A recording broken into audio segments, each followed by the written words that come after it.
নমস্কাৰ বন্ধু বান্ধৱীসকল, স্বাগতম জনাইছোঁ মোৰ অন্য এক নতুন ভিডিঅ'লৈ। আজি আমি এই ভিডিঅ'টিৰ জৰিয়তে কথা পাতিম অসমৰ জনপ্ৰিয় অভিনেতা যতীন বৰাৰ বিষয়ে। ভিডিঅ'টো স্কিপ নকৰাকৈ শেষলৈ চাব। তেনেহ'লে বলক আজি সময় নষ্ট নকৰাকৈ ভিডিঅ'টো আৰম্ভ কৰোঁ। যতীন বৰা হৈছে অসমৰ এগৰাকী চলচ্চিত্ৰ আৰু মঞ্চ অভিনেতা আৰু চলচ্চিত্ৰ পৰিচালক। জনপ্ৰিয় অভিনেতা যতীন বৰাৰ জন্ম হয় 1970 চনৰ 25 এপ্ৰিল তাৰিখে। যতীন বৰাই অভিনয় জীৱনৰ পাতনি মেলে 1989 চনত আব্দুল মজিদ পৰিচালিত ছবি উত্তৰ কালৰ যোগেদি।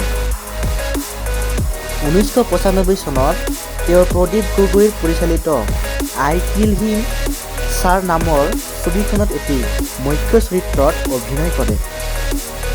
2000 চনত মুক্তি পোৱা মুনীন বৰুৱা পৰিচালিত হিয়া দিয়া নিয়াত কৰা অভিনয়েৰে তেওঁ অসমৰ দৰ্শকৰ মাজত এক সুকীয়া আসন দখল কৰে। যতীন বৰাই ৰূপালী পৰ্দাৰ লগতে ভ্ৰাম্যমাণ থিয়েটাৰৰ মঞ্চতো অভিনয় কৰে। যতীন বৰাৰ অভিনয়ত সঞ্জীৱ সভাপণ্ডিত পৰিচালিত ছবি জয়ে পুৰা শুনে 2008 চনত আন্তঃৰাষ্ট্ৰীয় চলচ্চিত্ৰ সমাৰোহৰ বাছনি পায়। যতীন বৰাই 2006 চনত অধিনায়ক নামৰ এখন ছবি পৰিচালনাও কৰে। তেওঁ 1997 চনত ডক্টৰ ভৱেন্দ্ৰনাথ শইকীয়া পৰিচালিত কালসন্ধ্যা নামৰ হিন্দী ছবিখনত অভিনয় কৰে। এতিয়া আমি জানো আহক যতীন বৰাই কি কি চলচ্চিত্ৰত অভিনয় কৰিছিল।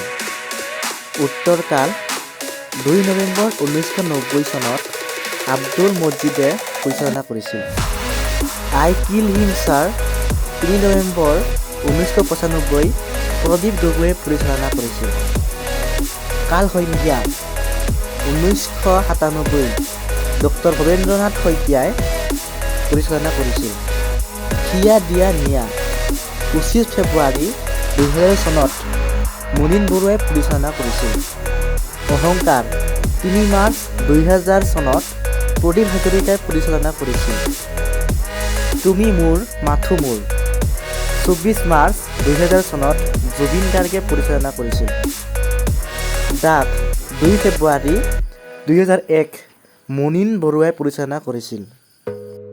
শেষ উপহাৰ 23 মাৰ্চ 2001 চনত গোপাল বৰঠাকুৰে পৰিচালনা কৰিছিল। অন্য এক যাত্ৰা 6 জুলাই 2001 চনত মঞ্জু বৰুৱাই পৰিচালনা কৰিছিল। প্ৰেম আৰু প্ৰেম 8 ফেব্ৰুৱাৰী 2002 চনত শম্ভু গুপ্তাই পৰিচালনা কৰিছিল। প্ৰিয়া অ প্ৰিয়া 19 এপ্ৰিল 2002 চনত অঞ্জন কলিতাই পৰিচালনা কৰিছিল। দূৰদৰ্শন এটি যন্ত্ৰ 2 ছেপ্টেম্বৰ 2016 চনত ৰাকেশ ভূঞাই পৰিচালনা কৰে। নিজানৰ গান 2 ফেব্ৰুৱাৰী 2018 চনত মুন্না আহমেদে পৰিচালনা কৰে। ৰত্নাকৰ 11 অক্টোবৰ 2019 যতীন বৰাই পৰিচালনা কৰে। বন্ধু বান্ধৱীসকল, আজিৰ ভিডিঅ'টো ইমানেই আছিল। যদিহে ভিডিঅ'টো চাই ভাল লাগিল তেনেহ'লে লাইক, কমেণ্ট, শ্বেয়াৰ আৰু ছাবস্ক্ৰাইব কৰিবলৈ নাপাহৰিব। ধন্যবাদ।